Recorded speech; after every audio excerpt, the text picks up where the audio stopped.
Muy buenas noches, bienvenidos a la primera reunión del Subclub de Clásicos. Hoy estamos inaugurando este subclub que es dirigido por nuestro querido Freddy. Hoy es nuestra primera reunión y es sobre el libro El idiota de Dostoyevsky. Así que los dejo con Freddy. Ilumínanos en esta noche, Fredito. Bienvenidos a todos. Hola, buenas noches a todos. Sí, sí se escucha bien, ¿verdad? Muy bien. Bueno, el subclub de clásicos, bueno, se propuso para poder leer algunas lecturas un poco más largas, ¿verdad? Que normalmente son un poco de ahí, realmente para un mes. En este caso, son unas lecturas un poquito más largas.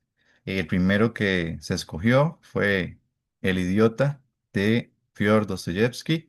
Y como lo dijo Jennifer, también estamos bastante contentos. En mi caso, también bastante interesado por también el otro libro que viene, que es Lo que el viento se llevó.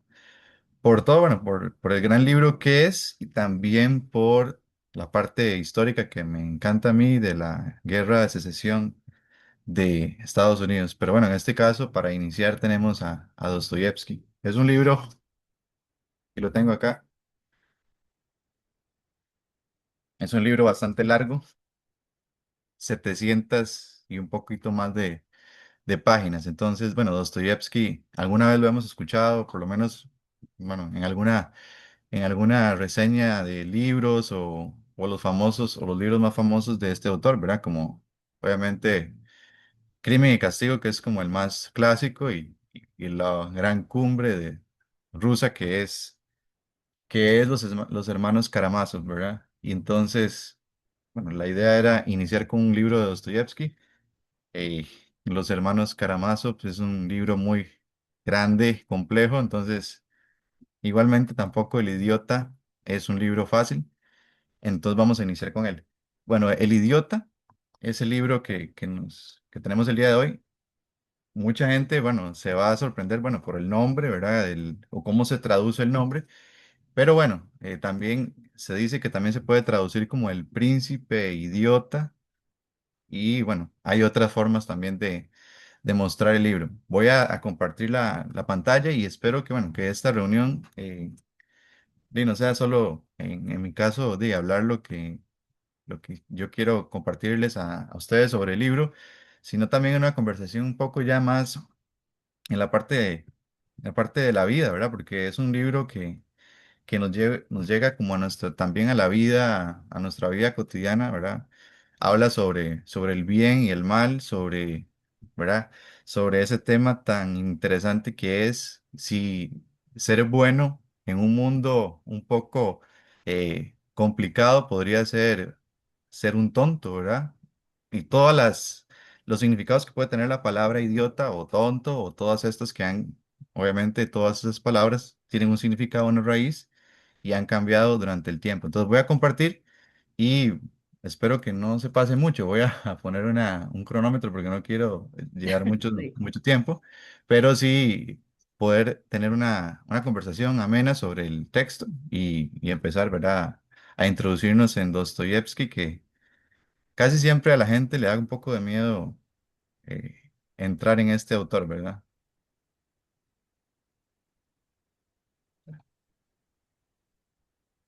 Que ahí se puede ver. Sí, perfecto. Ok, muy bien. Entonces aquí tenemos a El idiota de Fyodor Dostoyevsky y el Club de Lectura de San Carlos y obviamente también el Subclub de Clásicos. Y bueno, ese es uno de los libros más emblemáticos de Dostoyevsky en una época ya un poco tardía, ¿verdad? Ya es una época en la que ya existe, por ejemplo, Crimen y Castigo, entonces es un libro que está posterior a esa gran obra de Dostoyevsky. Entonces vamos a ir iniciando así como con datos un poco básicos y ya iniciar en la obra que nos interesa. Ok, bueno, el autor es Fyodor Dostoyevsky y ahí tenemos, bueno, para los que entienden el ruso, ahí estaría su nombre con las letras rusas, ¿verdad? Tenemos a la familia de Dostoyevsky y Mikhail Andreyevich Dostoyevsky, que es el padre, y María Fyodorovna Nechayeva. Y bueno, no vamos a ingresar mucho en esta parte, pero lo que quiero decirles es que, bueno, las familias rusas de la época, como en esa época y en todos los lugares, ¿verdad? Eran bastante numerosas. Y en este caso, Dostoyevsky era uno de los pocos autores rusos que no era de una altísima nivel de vida, ¿verdad? No era un gran noble como por ejemplo Tolstoy o por ejemplo Turgenev, ¿verdad? Era una persona relativamente acomodada, pero no era de los más grandes en esta parte. Entonces, por ejemplo, lo que nos interesa aquí es la relación de Dostoyevsky con su padre, que siempre va a tener bastante polémica y que va a dar origen a la gran obra de los hermanos Karamazov, ¿verdad? Entonces, bueno, nada más mostrar ahí, ¿verdad? El árbol genealógico de Dostoyevsky.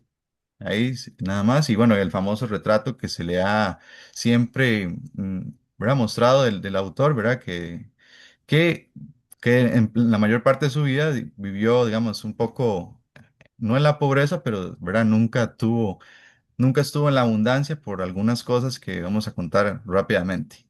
Ok, continuamos acá. Y bueno, eso es uno de los datos más interesantes de la vida de Dostoyevsky, que es la muerte de su padre, ¿verdad? Como ya en otra reunión anterior, bueno, no vamos a ingresar mucho en eso, ya habíamos contado cómo era la Rusia del siglo XIX, ¿verdad? Con la famosa participación de los siervos, que eran personas que vivían en las haciendas y tenían que, ¿verdad? Trabajar casi que en una situación similar a la esclavitud. Entonces, bueno, lo que pasó con el papá de Dostoyevsky era que se supone, o la mayoría de los datos nos dicen que era una persona súper autoritaria y entonces los siervos que tenía en su control, ¿verdad? Bueno, ahí dicen en los datos 200 o 300 siervos se hicieron en contra de él, ¿verdad? Y un día, cuando Dostoyevsky creo que estaba estudiando en alguna de las grandes universidades de Rusia, se le manda un mensaje diciéndole que los siervos se han rebelado y han matado a su padre. Entonces, es una cosa que, ¿verdad? Que dejó totalmente descolocado al autor y que, ¿verdad? Posteriormente tiene una repercusión en su vida. Nada más eso, ese es nuestro dato importante y claramente es el tema del parricidio, bueno, la muerte del padre, después va a tener mucha relevancia en un montón de aspectos, tanto en la filosofía, tanto bueno, siempre en los hermanos Karamazov, ¿verdad? Y todo esto. Entonces, ahí vemos que, bueno, que eran hacendados, tenían bastante propiedades, pero bueno, en comparación con otros grandes autores, Dostoyevsky no tenía tantísima riqueza ni tanto poderío, pero igualmente sí tenía siervos en su control, el padre de Dostoyevsky, por lo tanto, está esa famosa hacienda donde vivía la familia de los Dostoyevsky y donde muere el padre. Popularmente se dice que eso fue lo que sucedió, ¿verdad? Que los siervos lo atacaron y ¿verdad? Eso es lo que se dice. No hay así como como algo tan claro. Bueno, ahí dice la cronología se encontraron culpables y que después fueron ejecutados. Entonces, básicamente es eso. Bueno, Fyodor Dostoyevsky es uno de los autores y cualquiera de los otros autores contemporáneos o de la época eh, o de nuestra época va a decir que Dostoyevsky fácilmente es uno de los cinco mayores autores de la historia de la literatura. Y bueno, demasiadas obras. Obviamente no vamos a hablar mucho sobre eso. Pero bueno, la más emblemática en el inicio, por ser la primera, es la gente pobre o pobres gentes. Ahí se podría decir diferente dependiendo de cada opción, ¿verdad? Y obviamente lo que tenemos es un realismo social, lo que tenemos por ejemplo, en Inglaterra, bueno, en el Reino Unido con Dickens, en lo que tenemos en Francia con Balzac, pero en este caso es un realismo en que vemos la pobreza ¿verdad? Totalmente aparte de lo que Tolstoy, y ya, bueno, lo hemos visto porque hemos leído hace relativamente poco, leímos Ana Karenina, ¿verdad? De Tolstoy, que se habla mucho de la aristocracia y todo esto. Entonces, Dostoyevsky es totalmente contrario, un autor diferente, es un autor que habla sobre la gente pobre, ¿verdad? Y estas ideas son unas ideas contemporáneas al socialismo socialismo ruso en este momento, ¿verdad? Y es una de las cosas que el Dostoyevsky joven va a empezar a tomar en cuenta, ¿verdad? Entonces, obras, por ejemplo, Pobres Gentes, El Doble, las otras un poquito más pequeñas no las voy a mencionar mucho, pero bueno, El Jugador. Creo que el jugador tiene ahí un error en la fecha. Memorias del subsuelo, Apuntes de la casa muerta y bueno, las tres grandes obras de este periodo intermedio podría ser El crimen y castigo y bueno, El idiota o El príncipe idiota, que es el que tenemos el día de hoy. En la madurez tenemos la gran novela de madurez es Los demonios o Los endemoniados. Es una crítica a los pensamientos, en este caso, ¿verdad? De la gente joven de esta época, que están relacionados con el socialismo y que son como un proto-bolchevismo, digamos, algo muy cercano a lo que después va a ser ¿verdad? El movimiento de la Revolución Rusa ya en el siglo XX. Y obviamente en la gran novela, y probablemente siempre se dice que es, si no es la más grande de las novelas rusas, está muy cerca es Los Hermanos Karamazov, que no lo he leído, pero oye, esperamos que en algún momento podamos ingresar en una obra tan grande como esa, que se supone que es un libro, lo que se le dice un libro mundo, ¿verdad? Tiene todos los aspectos de la condición humana en ese libro.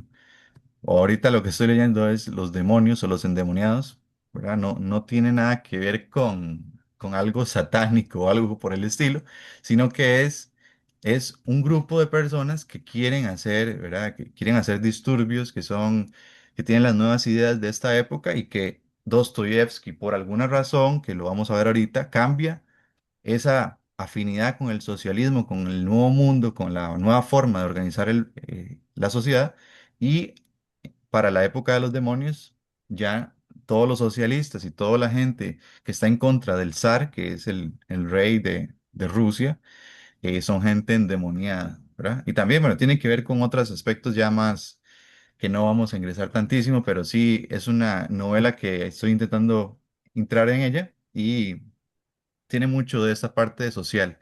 Pero bueno, Dostoyevsky es un autor que, por alguna razón, que ya lo vamos a mostrar, cambia, su vida es distinta. Hay un cambio que le hace tener una postura, una visión del mundo totalmente distinta en un momento importantísimo de su vida. Entonces vamos a ver si podemos poner ese video próximamente.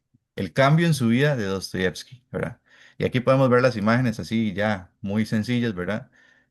Hay un momento en que él, por sus ideas socialistas, es atrapado y condenado a muerte. Entonces, voy a ver si puedo poner ese pequeño video, es cortito, 3 minutos o algo así, para ver ese aspecto de la vida de Dostoyevsky que hace que cambie totalmente, ¿verdad? Alguien que está en contra del poder, que tiene pensamientos socialistas, casi que anarquistas pasa a ser uno de los mayores prozaristas de la época, ¿verdad? Es una persona que está a favor de que el zar controle Rusia. Entonces voy a ver si puedo poner el video. Un momentito. Y em, aparece el video. Parece. Venga. ¿Sí se ve? No, no se ve. No. Ok. Voy a ver.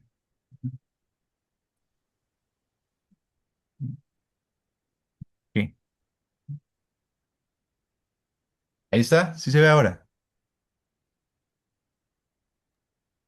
Sí, Ok. Voy a ponerlo y lo voy a parar en el momento oportuno, que es lo que queremos decir, es el cambio en la vida de Dostoyevsky. 12 campesinos de Mijail Andreyevich Dostoyevsky se habían rebelado contra su crueldad, que lo habían sometido a golpes y lo habían asfixiado hasta matarlo. El asesinato de su padre horrorizó a Dostoyevsky y lo obligó a hacer frente a la capacidad de maldad de su padre. Esta experiencia le impulsó a comprender qué es lo que había impulsado a la gente y creo que el asesinato de su padre le hizo comprender que necesitaba dar respuesta a este tipo de acontecimientos. Creo que no era en esta parte, sino acá, exactamente 5:25. Vamos a ponerlo aquí. Su mentalidad. Conforme estudia las atormentadas vidas de sus compatriotas campesinos, Dostoyevsky va tomando la resolución de ayudar a salvar el corazón de Rusia. El joven autor de 28 años empieza a interesarse en el nuevo movimiento político que apoyaba a los campesinos y que atacaba al sistema de clases, el socialismo. Dostoyevski empezó a acudir a las reuniones secretas y legales organizadas cada semana.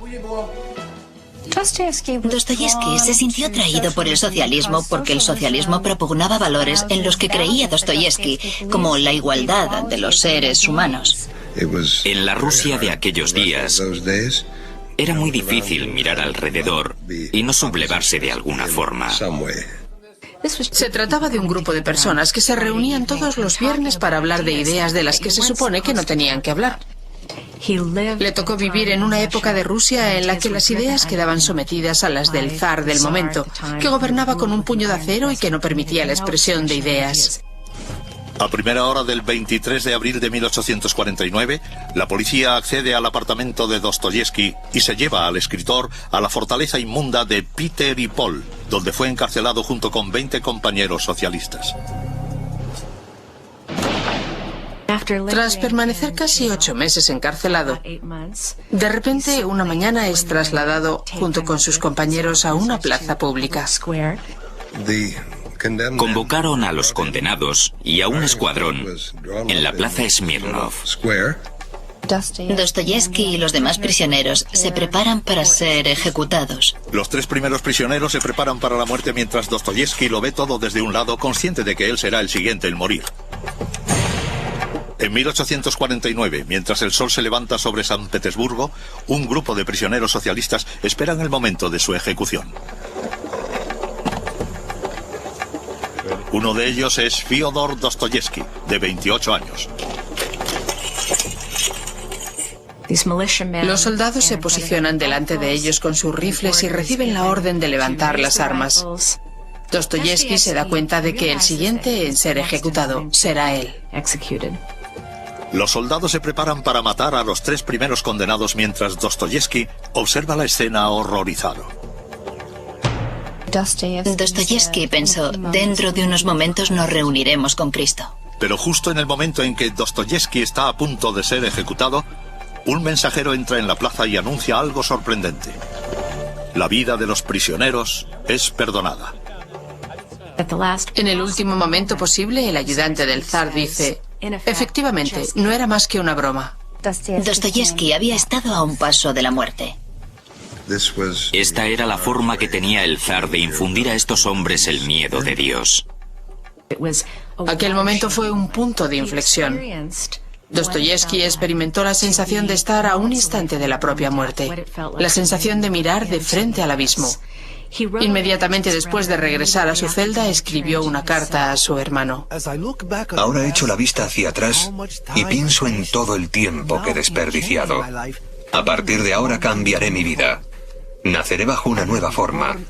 Volveré a nacer y mejoraré. En lugar de la ejecución, el zar sentenció a Dostoyevski a 4 años de trabajos forzados en Siberia. Muy bien. Ya esa era la parte que quería mostrar. Y continuamos acá. Ya casi vamos a terminar esta parte. Entonces, bueno, el cambio en la vida de Dostoyevski es claramente, ¿verdad? Esa ¿verdad? Esa parte donde el zar atrapa a los que están en contra de él y los empieza a asustar y, ¿verdad? Él va a estar a punto de llegar a morir y luego va a ir a los famosos centros de trabajo forzado que en ese momento va a tener 4 años y ahí él va a conocer a personas, bueno, que van a tener un montón de delitos, son asesinos algunos, violadores, etcétera, y un montón de tipos de personas que van a ser importantes en la vida de Dostoyevski para entender la psique humana, ¿verdad? La parte de la psicología del ser humano. Entonces, esa es la parte que nos va a decir que Dostoyevski cambia, digamos, después de ser alguien que está en contra de la monarquía y del zar, va a ser alguien totalmente pro zar. Y bueno, es entendible en cierto modo, ¿verdad? Que él cambie a la mala, digamos.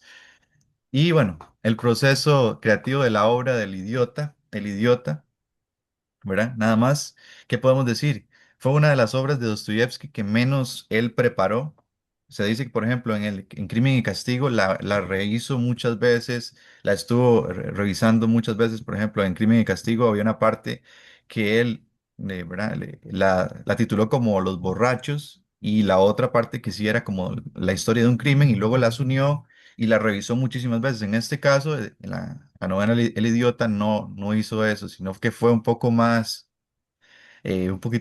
¿verdad? ¿Cómo se dice? Espontáneo.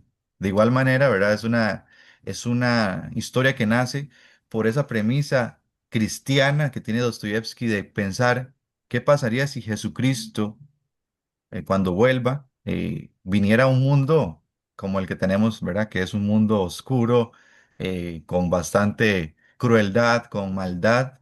¿Cómo alguien que es totalmente bueno se puede acoplar a este mundo? Entonces aquí tenemos, ¿verdad? El ancla para la palabra el idiota, ¿verdad? Que es una palabra que es despectiva actualmente, pero que no siempre significó lo mismo que significa ahora, ¿verdad? Entonces, bueno, ahí tenemos como el significado, ¿verdad? Que proviene del griego y bueno, que originalmente lo que tenía que ver era con las personas que no estaban en la parte pública, digamos, eran personas que estaban retraídas o en lo privado, y que posteriormente, bueno, se va a- a relacionar con la parte intelectual, o, ¿verdad? O que es una persona tonta. Pero bueno, ya para ir terminando esta parte, bueno, esa palabra del idiota es, ¿por qué? Porque en el mundo, tal y como lo conocemos, ¿verdad? La gente siempre se dice que los más vivos son los que logran las cosas, ¿verdad? Los que se logran acoplar a la sociedad. Y en este caso, el personaje principal del idiota es el príncipe Mishkin, ¿verdad? Que lo vamos a ver ya para ir ingresando en la conversación. Y es conocido como un idiota, digamos, en el sentido de que no es alguien que sigue los parámetros normales, y más en la Rusia del siglo XIX, donde todo el mundo lo quiere sobresalir y todo el mundo quiere lograr sus objetivos. Y bueno, el príncipe Mishkin se mueve por otras cosas, ¿verdad? Es algo totalmente distinto. Y bueno, ahí los personajes. Obviamente no quiero ingresar tantísimo en los personajes porque son muchos, y además de eso, tienen nombres complejos. La verdad que para nosotros, la verdad que son nombres un poco complicados. Pero bueno, los más importantes, esos cuatro personajes importantísimos, bueno, es obviamente el príncipe Mishkin, que es la representación de una persona que es totalmente buena. Algunos van a decir que puede ser como un Jesucristo en el mundo, ¿verdad? Que él va a moverse bajo los principios más puros, y en una sociedad que obviamente se va a aprovechar o no va a permitir que él lo logre. Y bueno, y Rogotzin, que es como el principal personaje que aparece al inicio de la novela y que es muy importante en el transcurso de esa novela, que es una novela larga con varias partes, y, ¿verdad? Se van a luchar por el amor de Nastasia Filipovna, ¿verdad? Que ya ahí vamos a empezar con nombres complicados.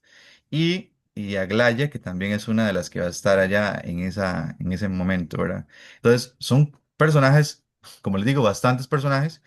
Y bueno, el príncipe Mishkin va a ser el que se va a mover entre ese círculo, y va a ser importantísimo en el transcurso de toda la novela, que vamos a ver a ese personaje bondadoso en un mundo que es oscuro. Y bueno, ya para terminar, ya ahí cumplimos con nuestro tiempo, ¿verdad? Las preguntas que a mí me generan bastante importancia, obviamente la trama la vamos a conversar un poco más, porque también solo hemos visto como la parte superficial, pero ¿qué preguntas me interesan a mí? Por ejemplo, ¿es posible la bondad absoluta en el mundo de los seres humanos, verdad? Eh, Ahí habría que verlo, ¿verdad? ¿Qué tipo de bondad? ¿Cómo una persona puede moverse en ese círculo de relaciones sociales sin caer, ¿verdad? En lo que se va a decir el tonto, ¿verdad? El tonto, que es alguien que se deja pisotear por los otros, que es un mundo en el que, ¿verdad? Los vivos son los que lo logran, ¿verdad? ¿Y cuáles son los límites de la compasión? Porque el príncipe Mishkin se va a mover por la compasión por los otros, por salvar al otro, quiere salvar a los demás. Y eso es un principio muy cristiano, ¿verdad? Se dice, por ejemplo, también que Nastasia Filipovna es un arquetipo o algo similar a, eh, María Magdalena, ¿verdad? Es como a la que quieren salvar de sus pecados, etcétera, ¿verdad? Y obviamente, uno de de las preguntas más importantes en esta época y después en la época de más del siglo XX, ¿verdad? ¿Existe el bien y el mal, ¿verdad? Recuerden que en Rusia, después del siglo XX, se va a eliminar todos los vestigios de de la religión ortodoxa. Entonces, por eso después esa novela del idiota se puede contraponer, y ojalá que algún momento lo podamos hacer, con la novela de El Maestro y Margarita, que es como, como la contraria, ¿verdad? Que ahí lo que vemos es qué pasaría si existe Dios, existe también el que lo contrapone, que es en este caso el demonio, que aparece en Rusia y que nadie lo logra identificar, porque en Rusia en esa época, ya en el siglo XX, después de la Revolución Rusa, en la época de Stalin, se elimina todo tipo de religión y por lo tanto es imposible poder identificar. Entonces, esa es lo que decía Dostoyevsky, ¿verdad? ¿Qué pasaría si Jesucristo estuviera en la tierra, ¿verdad? ¿Lo podríamos identificar o sería tildado como el idiota? Esa es como la premisa de la novela. Y obviamente la frase importantísima que da, ¿verdad? Esa clave es la belleza salvará al mundo. Y no estamos hablando de la belleza física ni nada de esto, ¿verdad? Estamos hablando de la belleza, de la bondad, los actos bondadosos. Eso es lo que salvará el mundo que tenemos y que bueno, ya sabemos en qué mundo estamos, ¿verdad? Y que muchas de esas expresiones son tildadas como una debilidad, ¿verdad? Entonces, ya para ir terminando, eso es solo lo que quería compartirles como el inicio de lo que es la novela. Obviamente es una novela larguísima y que tiene otras cosas y que tiene muchísimos personajes, como les he dicho y les he comentado, pero es un resumen de cómo es que se va construyendo esta idea de la novela del idiota, que es muy diferente a las demás novelas de Dostoyevsky, que bueno, que hablan de otro tipo de temas, pero en este caso, ¿verdad? Es un tema muy crístico de Dios, ¿verdad? Bueno, realmente de Cristo, ¿verdad? De esa idea totalmente eh, de la ortodoxia que Dostoyevsky, ¿verdad? Plantea y que es bastante muy ferviente su adoración por Jesucristo, entonces empezamos con esa idea. Creo que ya no estoy compartiendo, ¿o sí? Ahí ahora sí. Y ya vamos a iniciar. Me encantaría escuchar, ya no hablar más yo, sino escuchar lo que han escuchado de la novela, si alguno ya lo ha leído, cuáles son sus pensamientos, las preguntas que planteamos ahí. ¿La bondad existe o el ser humano ya se ha adaptado a una sociedad que eso se ha tomado como algo débil y que, bueno, en este aspecto sería ser un idiota? Entonces ahí quiero que ya iniciemos y para parar yo y escuchar a todos, ¿verdad? ¿Alguno? ¿Cuál es su experiencia? Más o menos para, pues, comentar algunas cosas sobre las preguntas. A Ajá. ver, ¿es posible la bondad absoluta en un mundo de seres humanos? Sí, yo diría que no. O sea, yo creo que por lo menos dependía, bueno, igual dependiendo del ambiente, ¿no? Por lo menos acá en Costa Rica, tipo, que es un país donde se respetan los derechos humanos y donde es más fácil vivir en comparación de otras zonas más en guerra, por ejemplo, como en Rusia, en Ucrania. Actualmente, ¿Crees yo que diría no? que, pues, no en general, pero dependería mucho de la región. Ok. ¿Alguien más? Bueno, Bueno, yo, ay, perdón. no, Francisca, hable usted. Mm, Bueno, yo claro que verdad no me he leído el libro, estoy hablando de otras áreas. Em, Cuando yo escuché un poco de qué trata el libro y esa pregunta que genera, me recordó el libro de Freud sobre el malestar de la cultura, que él lo escribe de hecho estando en un contexto de guerra, ¿verdad? Donde justamente él entra en este dilema moral de que las personas entonces son malas, ¿verdad? Los seres humanos tenemos un porcentaje de maldad, es un poco la premisa de él, y qué es lo que hace que no cometamos esos actos de maldad, que no pasemos a ese acto esta cuestión del acto que habla él, ¿verdad? La norma, la cultura, la ley, ¿verdad? Pero si no existiera eso, nosotros somos salvajes, malos y no pensaríamos en nadie más. Entonces, claro, él escribe en este contexto de guerra donde justamente le pasa como ese desatino, esa desesperanza de que cómo va a creer uno porque la gente haría cosas malas, ¿verdad? Que por qué se dejan dominar por una persona, por qué se dejan llevar por deseos. Entonces, me recuerdo mucho como a esa premisa y honestamente, em, ahí también yo creo, ¿verdad? Yo creo en una cuestión que lamentablemente para que exista la bondad debe existir la maldad, porque si usted no sabe qué es la maldad, no puede saber qué es bueno. No sé si me explico, o sea, tienen que existir los opuestos para que haya un balance y eso sí, todas las personas tenemos un porcentaje de ambos, solo que uno los puede regular o los expresa de otras maneras. Por eso hay gente que escribe, hay gente que pinta, hay gente que actúa, hay gente que hace, por ejemplo, actividades que pueden parecer violentas, pero son reguladas, como, no sé, o sea, el fútbol van, se pegan ahí de mecos, pero está regulado, pero eso no significa que no sea violento, ¿verdad? Entonces, esa es mi opinión. Excelente. ¿Alguien más? Bueno, yo sí me leí el libro y bueno, definitivamente el príncipe no calzaba en ese mundo y si naciera ahora tampoco calzaría, ¿verdad?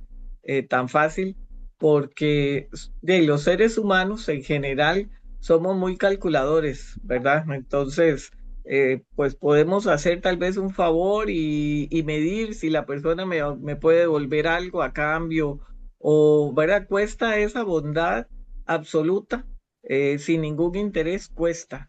Incluso de ahí uno lo ve en personas reales, por ejemplo, San Francisco de Asís, que de ahí lo tildaban de loco y cosas así porque tenía un amor puro, o sea, era sincero y entonces era un loco, ¿verdad? Porque estamos acostumbrados a hacer esos cálculos y en el libro eso le pasa al príncipe, ¿verdad?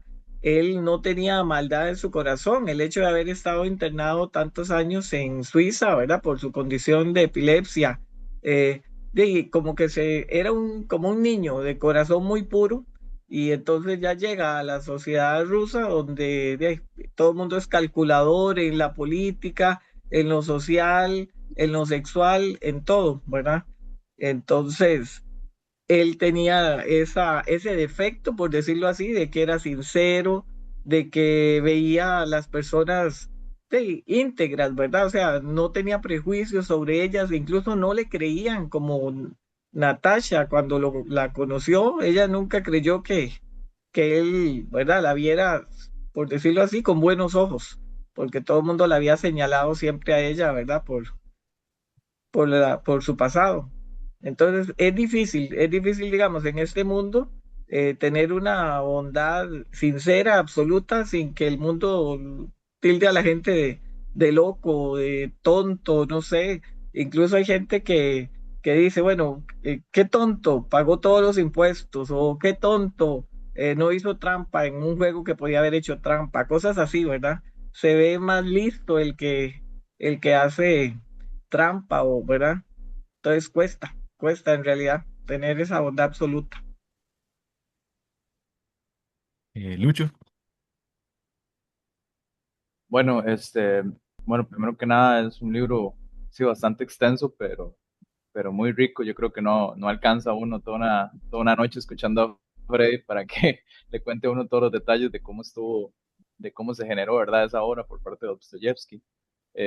Y hablando un poco respecto a la pregunta, en relación a la bondad, me parece que eso es lo que tenemos complicado los seres humanos, que eh, nos atribuimos cualidades o características que no están presentes en ningún otro tipo de ser vivo, ¿verdad? Que no vamos a entrar en la parte animal como tal, sino como ser vivo. Desde cuando hubo la conquista de nuestra especie como tal, Homo sapiens, sobre los otros tipos de homos que ya existían, fue a partir de una coordinación que logramos hacer, ¿verdad? La parte de la comunicación. Entonces, muchas veces el contexto en el que nos vemos inmersos, lo permea uno para uno comportarse de X o Y manera. Y en el caso con el personaje del príncipe, vemos que por más de que le pasan situaciones absurdas, totalmente incoherentes, como cuando se le declara así en las primeras páginas, se le declara a Natasha en medio de una reunión, ¿verdad? Sin poseer nada, sin nunca conocerla, es algo que uno, por lo mismo que tenemos ya un antecedente de tantos años de formación nosotros, no vemos viable ni razonable que alguien haga eso. Sin embargo, usted ve a los niños desde pequeños y los niños, ellos se van permeando por el aprendizaje que nosotros les vamos pasando a ellos, ¿verdad? Y cómo la cultura va afectando su comportamiento, cómo se van desviando, ok, me gusta esto, no, me gusta más esto, todo tiene que ver con eso, ¿verdad? Con la vista y el aprendizaje. Sin embargo, él siempre como que se mantiene muy fiel a esa particularidad, a esa idiotez, ¿verdad? Y es que es un personaje en realidad maravilloso para mí. A mí me encantó. Excelente. Marce, ¿quiere hablar? Me parece. Sí, gracias. Bueno, yo lo vi, bueno, sí leí todo el libro. Él me parecía como demasiado inocente y demasiado bondadoso, pero lo que pienso es que como que Dios le devolvía toda la bondad, porque al final a él todo le salió bien, ¿verdad? No tenía, o sea, se devolvió con frío en el tren, conoció a este señor, terminó con trabajo, lo atendieron, aunque lo usaron para, digamos, para entretener a la esposa y las hijas, pero terminó ahí con donde dormir. Y la gente lo trataba de usar, pero al final él no se daba cuenta que estaba siendo usado y, y era por su bondad, ¿verdad? Entonces yo decía, al rato es mejor ser idiota, ¿verdad? En el buen sentido de la palabra, porque él está bien y él está feliz y no se da cuenta de la maldad que hay. Y también eso le permitía ver cosas, porque para mí él descubre que Anastasia lo que tiene es mucho dolor y mucho rencor por lo que le pasó. Y él sí puede ver ese dolor en ella porque él lo ve como desde la bondad. Y la gente piensa que es como jugadilla o que es mala, pero en realidad lo que está dolida, ¿verdad? Y es su forma de defenderse.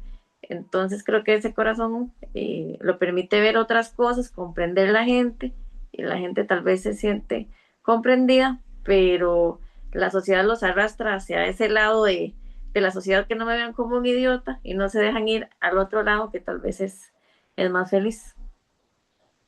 Correcto. Dino, también, bueno, lo que dijo Lucho tiene mucho sentido, ¿verdad? Somos seres humanos y, ¿verdad? Biológicamente también nos medimos por la competencia con los recursos, ¿verdad? Y sabemos que en nuestro mundo cada vez hay menos recursos y somos más. Entonces, esa bondad, según, bueno, siempre se ha dicho que esa bondad del ser humano no es natural. Ningún animal eh, practica la compasión, digamos. Es algo muy economicista, algo bueno, necesito recursos, necesito sobrevivir, la supervivencia y todo esto. Entonces, bueno, claramente es algo más cristiano, es algo que tiene que ver también con la moral, ¿verdad? Entonces, el aspecto de imposible que alguien sea totalmente bondadoso porque vivimos en un mundo en que siempre hay intereses en algo, ¿verdad? Siempre va a haber un interés porque somos seres que necesitamos sobrevivir. Entonces, en este momento, y cada vez lo vemos más palpables, ¿verdad? Las guerras son por eso, son por recursos. Cada vez, bueno, ya metiéndonos en otras cosas, ¿verdad? Sabemos que Costa Rica es un país que tiene ese recurso del agua y en algún momento el agua va a ser importante, pero para no desviarnos mucho, ¿verdad? El ser humano se mueve por también, tiene una parte, ¿verdad? Biológica y por lo tanto no podemos decir que la compasión, bueno, como siempre se conoce como una de las grandes premisas de todas las religiones, grandes religiones de nuestro mundo, ¿verdad? Eh, por ejemplo, en el hinduismo y bueno, en el budismo creo que ¿verdad? Que es una de esas grandes máximas, ¿verdad? La compasión, digamos, ¿verdad? Salvar, de tener ahí ese aspecto por el otro, ¿verdad? Entonces, lo sabemos y lo tenemos que internalizar que somos seres humanos y por lo tanto, esa bondad absoluta creo que no se lograría. Y bueno, al final, bueno, nuestra novela no termina como uno lo espera, ¿verdad? Al final de cuentas, como dice Marce, ¿verdad? También sí, esa idiotez o ¿cómo se dice? ¿verdad? Esa parte que él cree que, o él no se da cuenta de las otras, de las intenciones y todo esto, le genera algo positivo, pero al final sabemos que, o lo que nos hace parecer la novela es que tal vez esa bondad nunca llegó a un final feliz, ¿verdad? Entonces, esa sociedad rusa es totalmente estratificada, una sociedad que cada quien quiere el puesto del otro, que, bueno, que el zar obviamente está por encima de los demás, pero si vemos otras novelas rusas, y ahí les recomiendo muchísimo El Capote de Gogol, vemos que es una sociedad que se mueve por apariencias, ¿verdad?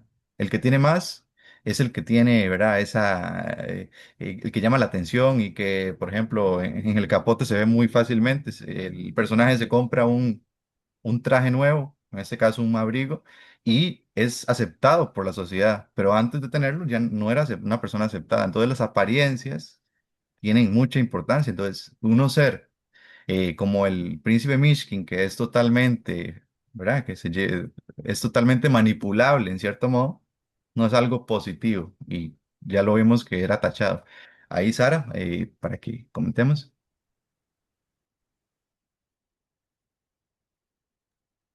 Perdón, es que no podía Ajá. desbloquear el micrófono. Bueno, lo que decía Marce de que el príncipe veía esa bondad en la gente, ¿verdad? Es como, como tener, o sea, ser tan bondadoso que usted ve no la primera capa de la persona, ¿verdad? Sino que ve más adentro y nosotros muchas veces juzgamos, por ejemplo, a, bueno, a X persona porque sea violenta o porque sea, no sé, cualquier otra situación que no estemos de acuerdo. Y si entramos más, ¿verdad? Profundamente en esa persona, tal vez vemos la niñez o lo que acaba de vivir o qué sé yo. Y él con este, bueno, el amigo este, llamémosle, Rogochín, ¿verdad? Que era el que también estaba obsesionado por Natasha. Bueno, yo puedo hacer spoiler a los que no han leído el libro. Claro, claro. Así. Es que Dele viaje, por sí, no lo Ese leí. es el castigo. No voy a entender nada. pero si no, bueno, no sé. Ya me dieron permiso. Bueno, cuando mata a quien mata, para que entonces por lo menos quede ahí una duda, cuando mata a quien mata, y el príncipe lo acompaña, ¿verdad? Y se queda con él ahí sufriendo y todo, cuando pudo haber reaccionado, o sea, cualquier otra reacción menos esa, o sea, esa no se la esperaba uno jamás. Bueno, ¿verdad? Sí podía uno esperarse que pasara ese acto tan violento de Rogochín, ¿verdad? Porque ella era una obsesión y era violento y todo. Y ella, como que estaba acostumbrada a eso y no podía como aceptar algo verdadero, un amor verdadero, una verdad verdadera, porque no la conocía. Para ella eso era como de otro planeta. Entonces, mejor, lo más seguro para ella era lo que ya conocía, ¿verdad? Y por ahí se fue y terminó como terminó, ¿verdad? Y el príncipe completamente bondadoso, pasando toda la noche con él, lo tomó de la mano, ¿verdad? O sea, eso es increíble. Yo decía, bueno, por Dios, eso no es cualquiera que podría hacer eso, solo una persona, ¿verdad?, que tenga una gran bondad en su corazón y que sea realmente, que vea más allá de lo primero que vemos a veces, ¿verdad? De nuestra opinión o nuestros prejuicios, o, ¿verdad? Esa parte es bastante fuerte, o sea, es una escena como muy fuerte, verlos a ellos ahí, el cadáver y ellos dos ahí. Ujú. Correcto, sí, bueno, siempre se ha manifestado, ¿verdad? Esa cercanía de Dostoyevsky con la parte cristiana, pero bueno, algunos, ¿verdad? De la Iglesia Ortodoxa siempre han dicho que el cristianismo de Dostoyevsky siempre ha sido como un poco distinto, ¿verdad? Pero bueno, ese muestra la compasión absoluta ¿verdad? Por Rogotzin, aún siendo una persona que, bueno, ¿verdad? Que tiene sus fallas como cualquiera. Y la primera reacción no es el reprochar, ¿verdad? No es el Dios castigador que nos muestra, sino es el Dios de la compasión, ¿verdad? Bueno, que todos somos humanos y, bueno, en este caso el príncipe Mishkin muestra, bueno, es un Cristo, ¿verdad? Que está en la tierra pocas veces o de lo que hemos aprendido en nuestra vida, ¿verdad? Y hemos escuchado o hemos visto en la vida de Cristo, hemos visto ahí a Cristo enojado, ¿verdad? O pocas veces, tal vez, pocos pasajes. Entonces, da esa sensación, ¿verdad? Que Anastasia es una persona que vive de su pasado, ¿verdad? O que tiene mucho incrustado el pasado ahí y que bueno, es repudiada en cierta parte por cosas que han pasado, que están en el pasado, ¿verdad? Y ¿verdad? Se muestra esa dualidad, ¿verdad? Entre lo que es Cristo y María Magdalena, ¿verdad? Que Cristo, ¿verdad? En este caso, el príncipe Mishkin busca el amor en Nastasia cuando tiene a otra persona que no tiene esa parte del pasado, ¿verdad? Y que es un amor compasivo, no es un amor pasional, digamos, es un amor de la compasión, un amor distinto que se ve reflejado en una pureza extrema en el personaje del príncipe Mishkin y que también llega a, a ese nivel, ¿verdad? Ya ese tipo de situaciones. ¿Hay alguien más que quiera comentar más de de la novela? ¿Alguien? Freddy, pero lo que yo no entiendo muy bien es a ese, precisamente ese personaje por el que él cambia a Anastasia, que es Aglaya, digamos. Bueno, no sé si lo pronuncié bien, perdón. Claro, claro. De verdad que es un personaje que para mí me deja confundido desde el inicio hasta el fin, ¿verdad? Veo muy bien, digamos, cómo se manejan los intereses en su familia, cómo responde ella ante ciertos Ujú. estatus social y cómo ella trata de manipular bajo ciertos entornos las acciones para que resulten a favor de los intereses de ella, sin importar los de los papás, ¿verdad? Pero en relación con el príncipe, sí se ve como una forma muy tempestuosa, ¿verdad? De ser de ella. Entonces no sé si usted o tal vez alguno otro de los compañeros tenga una mejor connotación de ese personaje, porque en realidad sí, a mí sí me dejó bastante trastocado el de ella y el del señor que siempre estaba intentando como robarle al príncipe también, el que le alquilaba la casa, se me olvidó el nombre de ese Mm, personaje, el que es como alcohólico. no, Ay, se me olvidó, el que le alquila la casa de verano a lo último, donde ellos están, que incluso la hija les limpia y les cocina y todo. Se me olvidó el nombre del personaje. que lo vamos a buscar porque sí. Eh,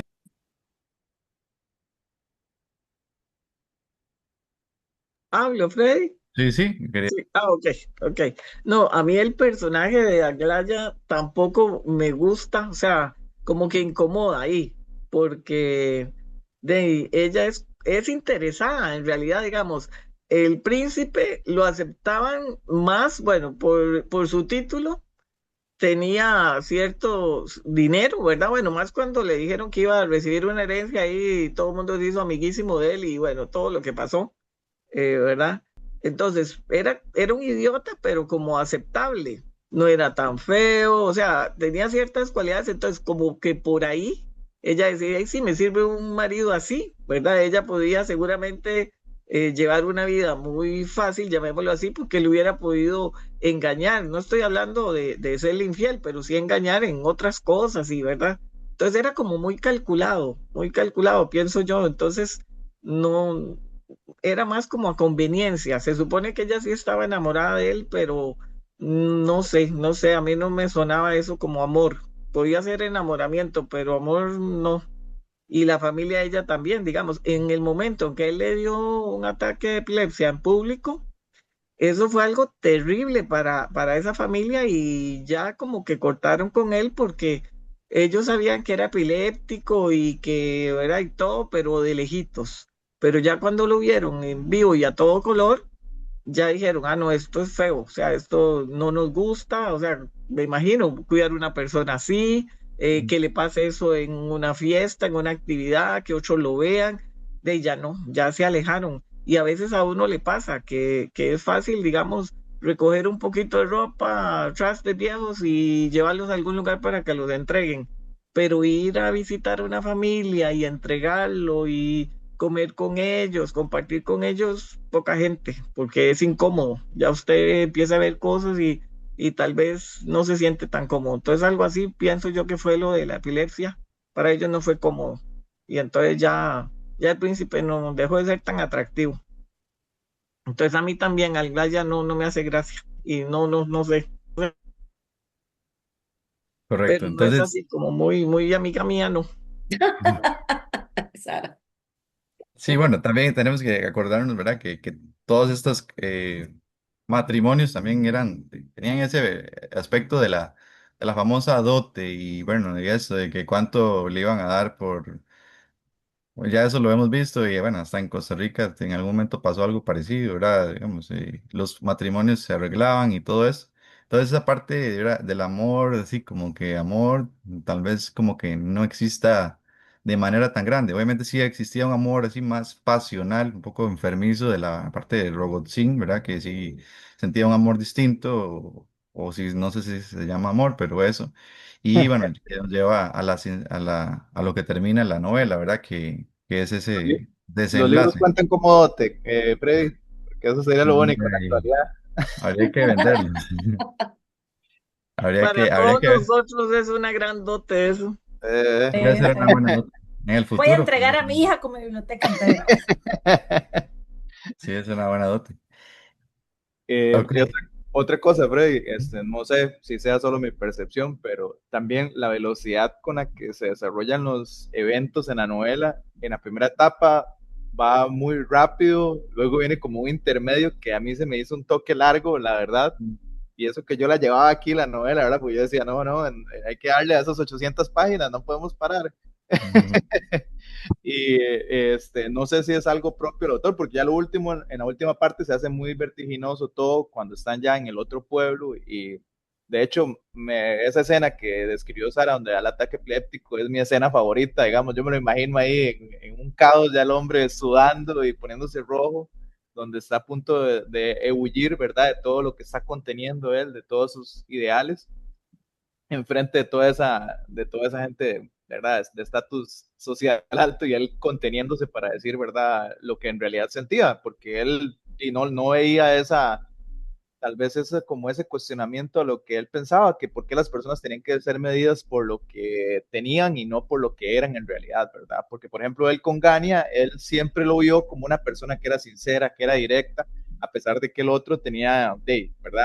Una ansiedad y una sed de dinero, o lo mismo pasa con Natasia, ¿verdad? Que es lo que estamos viendo, él ve el dolor en ella, pero no ve el resto de características que para la sociedad lo hacen como una mala persona o una persona que no merezca estar ahí reunido con ellos, ¿verdad? Sí, bueno, dentro de lo que se conoce en la parte que usted comenta, eh, ¿verdad? La novela sí tiene una parte más rápida al inicio, eh, en la parte media, así como que Dostoyevsky siempre, ¿verdad? Propio de las novelas de folletín, ¿verdad? Que son novelas que se van entregando por partes, tiene que alargarlas porque recuerde, Dostoyevsky la mayor parte de su vida estuvo con deudas, cuidó al hermano mayor, al hermano de él, el hermano muere, entonces él tiene que cuidar a la familia del hermano más su familia, por lo tanto, era alguien que en cierto modo como Mishkin, ¿verdad? Era compasivo en la parte ya más extrema. Entonces, sí tiene, ¿verdad? Obviamente, como todas las novelas largas, tiene alguna parte en que va a empezar a perder un poco el ritmo y luego ya se pone vertiginosa en la parte, digamos, en el final, ¿verdad? Que ya empiezan los acontecimientos más importantes y ya luego la parte que no vamos a mencionar de ¿verdad? La que dijo Sara, ¿verdad? Pero sí, esa parte es clara en Dostoyevsky, ¿verdad? Hay un movimiento rápido, es una novela que empieza a moverse rápido y tiene una parte naturaleza de las novelas de folletín, tiene que empezar a pausarla de alguna manera y también acordarnos que Dostoyevsky tenía epilepsia, era una persona que tenía epilepsia, por lo tanto, eso también ahí lo muestra, ¿verdad? Y recordemos que, ¿verdad? Históricamente la epilepsia siempre se relacionó con cosas satánicas, ¿verdad? Que era una persona de la poseída, entonces era un defecto muy grande, ¿verdad? Y a Dostoyevsky, bueno, obviamente una persona epiléptica puede morir en el momento de que le dan los ataques, ¿verdad? Tampoco vamos a meternos en algo médico, pero sí, ¿verdad? Es muy autobiográfico. Obviamente no, Dostoyevsky no era totalmente bueno porque también tenía sumamente de grandes defectos y la ludopatía en el jugador lo vemos, ¿verdad? Que da todo por el juego y después, ¿verdad? Los que sufren son sus seres queridos, pero como le digo, la novela de folletín tiene esas características, tiene que entregarlas y a Dostoyevsky nunca cumplía con las entregas y por lo tanto tenía que ver cómo lo hacía. Y como le dije, El idiota es la novela que menos planeó. O sea, no tiene una revisión tan extenuante o tan exhaustiva como, por ejemplo, El crimen y castigo. Y bueno, también una de las que también tuvo algunas poca revisión también fue Los hermanos Karamazov. Pero sí, es como una novela intermedia, ¿verdad?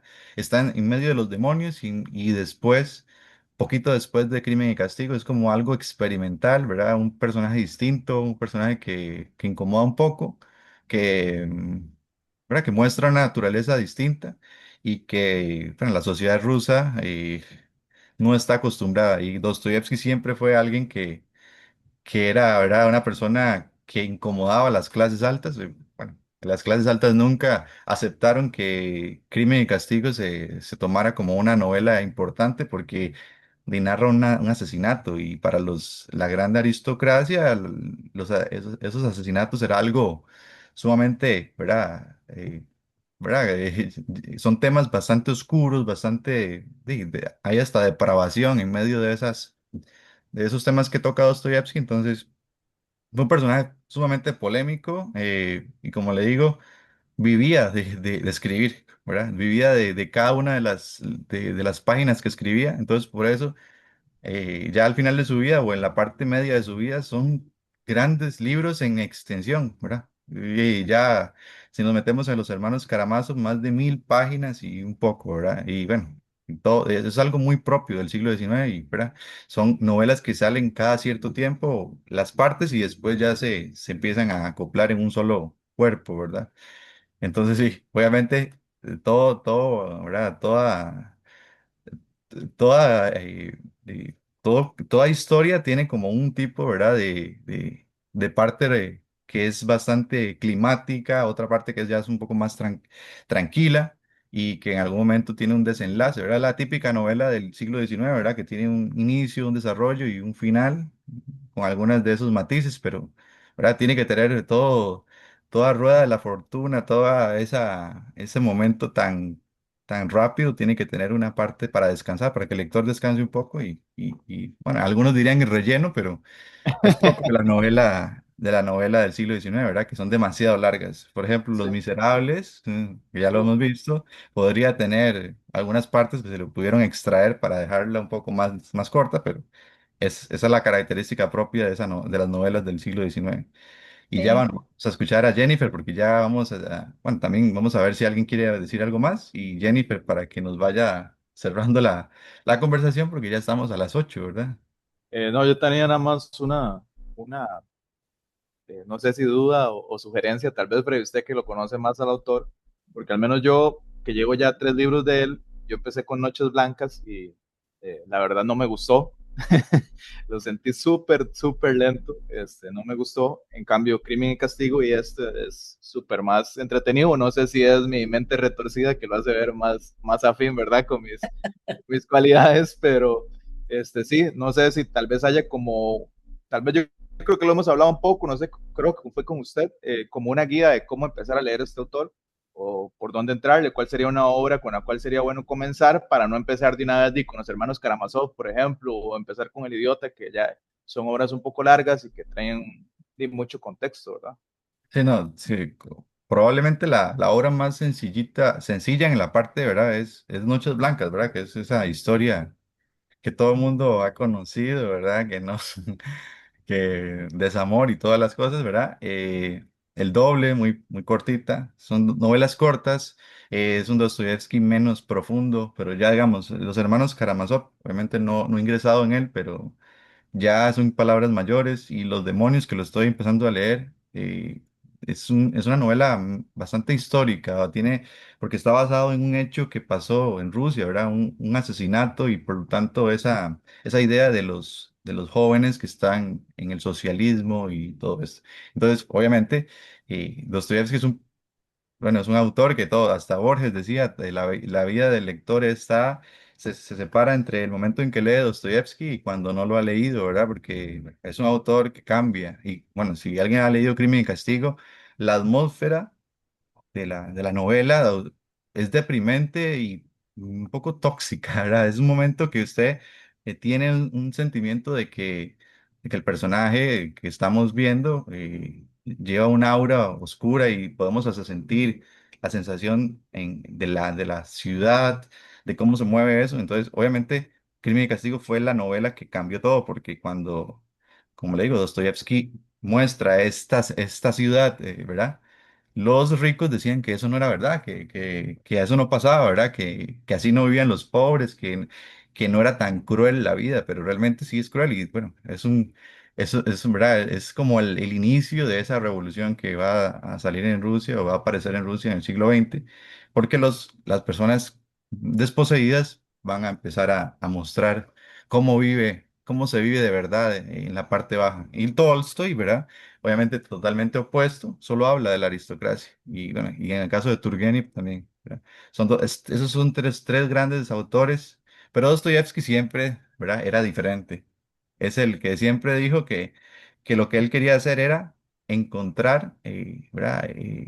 La raíz de la naturaleza humana. Por eso es que, bueno, la compañera también dijo de Freud, se ha hecho muchos estudios sobre la vida de Dostoyevsky porque es una persona muy bueno, que llega a esos puntos, ¿verdad? Nietzsche también decía de Dostoyevsky, el gran maestro, más grande que cualquier otro filósofo. ¿Por qué? Porque él muestra esa parte oscura, la dualidad del ser humano, el inconsciente y todo esto, está mucho en Dostoyevsky. Entonces, eh, es un autor que, distinto a los demás en Rusia, polémico como ninguno, y es el que nos acaba de reunir el día de hoy. Entonces vamos a escuchar a Jennifer para ir terminando. Si alguien quiere decir, también ahí lo puede decir, subir la mano para ya ir terminando y escuchar como la finalización de la reunión, ¿verdad?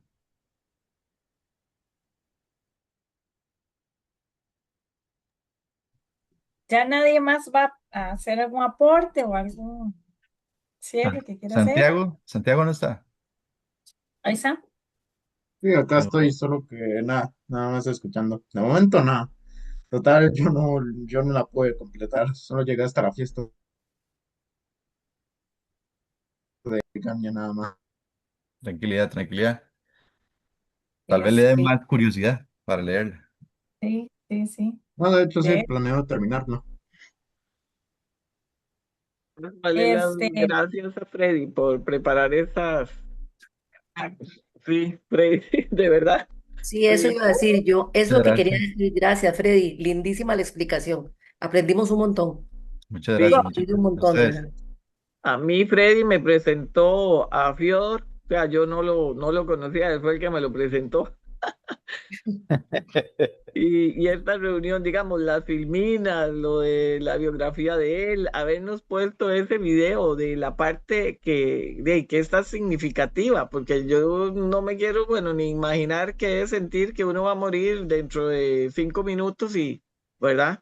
Y bueno, y luego tuvo la oportunidad de seguir vivito, pero claro que lo marcó y sus obras y como murió el papá, o sea, son muchas cosas y Freddy está haciendo una excelente reunión y nos está también, bueno, en mi caso, me ha contagiado para leer, por ejemplo, Crimen y Castigo, El Capote, también leí, bueno, que aunque sea otro autor, pero excelente, Freddy, muchas gracias. Muchas gracias. este, de verdad que sí, Rey, qué carga, porque usted hace ver esto muy, muy, muy fácil, tiene una didáctica que es muy interesante. De verdad que muchas gracias porque uno sabe cómo se prepara y lo ocupado que ha estado, porque está con extraordinaria, el subclub, va para ordinaria, es un multitasking, ¿verdad? Entonces, muchas gracias. Gracias a los aportes de todos. Por ejemplo, yo que no leí, me nutro mucho de todos ustedes. Me encanta el aporte de Lucho, de Sarita, de Marce, de Francisca, de Santi. Irenita estuvo más calladita, pero de verdad que qué bonito porque esto hace que si uno no ha leído se motive y si no, pues uno también aprende de los diferentes puntos de vista. Me encantó esa pregunta que hizo Lucho, como el manual de cómo leer a Dostoyevsky.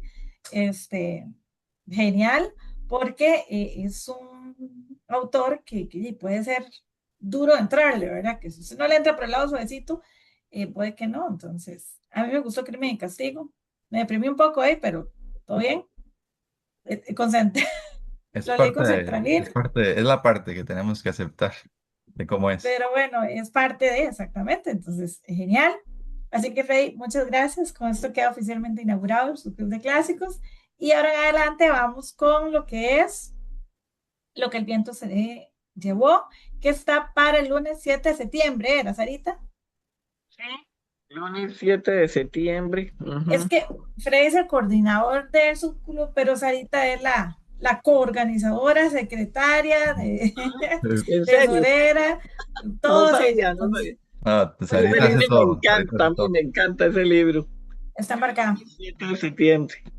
oficialmente embarcada. Entonces, agradecerles muchísimo que se conectaran hoy, un lunes de vacaciones para algunos, como Lucho.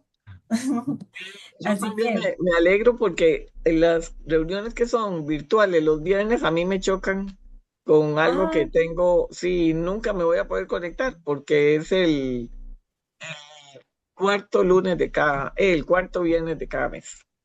casi se me olvida, tomemos la foto, casi se me olvida. Ay, bueno, a mí me sale solo el nombre, es que la cámara está malita, la de mi computadora. Pero Freddy, ¿usted ahí podría divina. dejar de compartir, porfa, para Perdón, poder que para salgamos ver. todos? Opa, pereza de tatuaje. Eh, Irina pone una foto así ¿Se imaginan cómo soy? Lucho, qué mal. Irina, Está mala mi Irina, cámara, no sé qué le pasó, tengo que llevarla a arreglar. sí, y espéreme. Irina la pone. Ay, Sari, ¡Ah! solo Sara, Déjela ahí, déjela ahí. solo Qué Sara. bueno.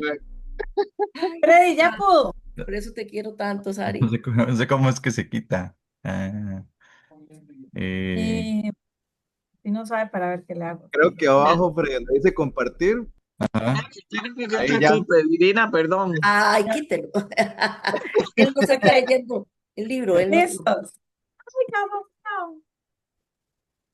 Volvió a compartir, Ay, perdón. Freddy, Eh, pero yo se lo puedo quitar desde aquí, sí, porque quita, quita. tengo el poder.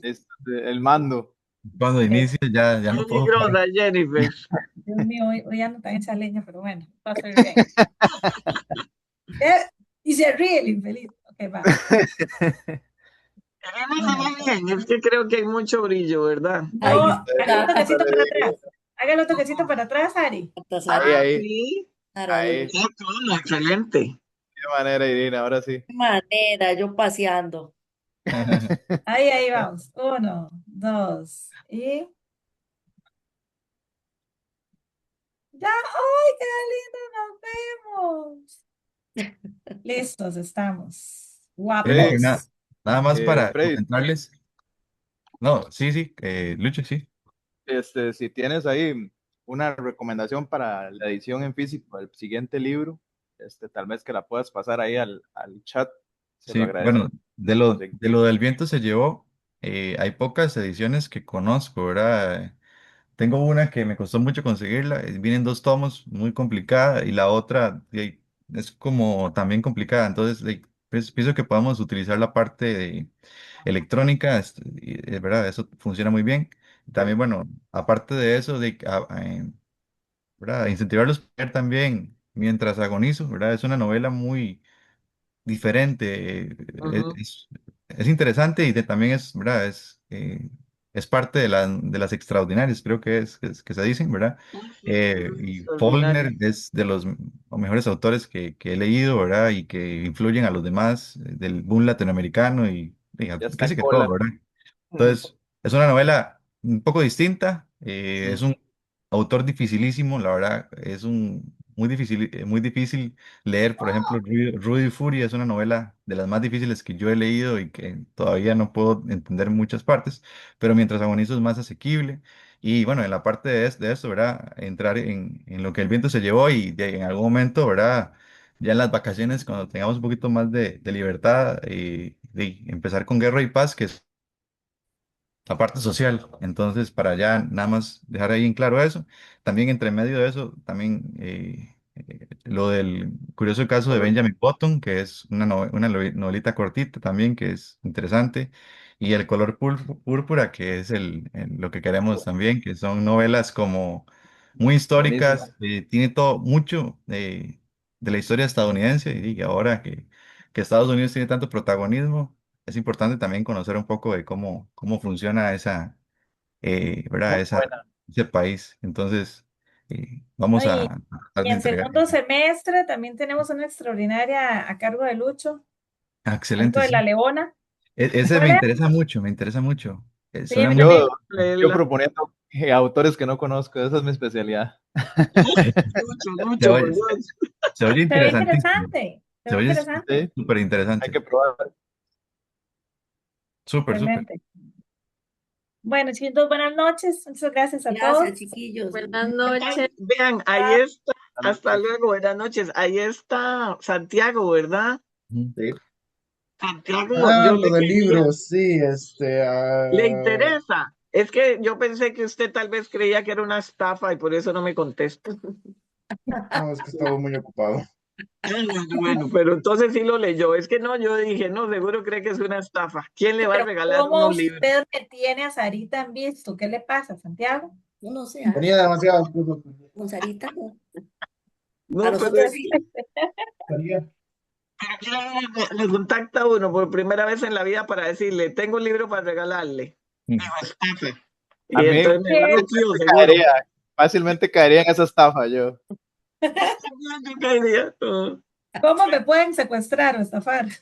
Bueno, y recordemos que también teníamos el sorteo. Ahí lo vemos Eso ahora sería con los que Sarita. estamos y Ah, para ¿cómo? entregar Sí, es cierto. el Ay, de... Bueno, ¿qué pasó con esa secretaria que se llama Sarita, que no recuerdo Ah, el no, Pero nombre? sí, yo. el ayudante de la... ¿Qué Entonces, está pasando? Sarita, Era voy a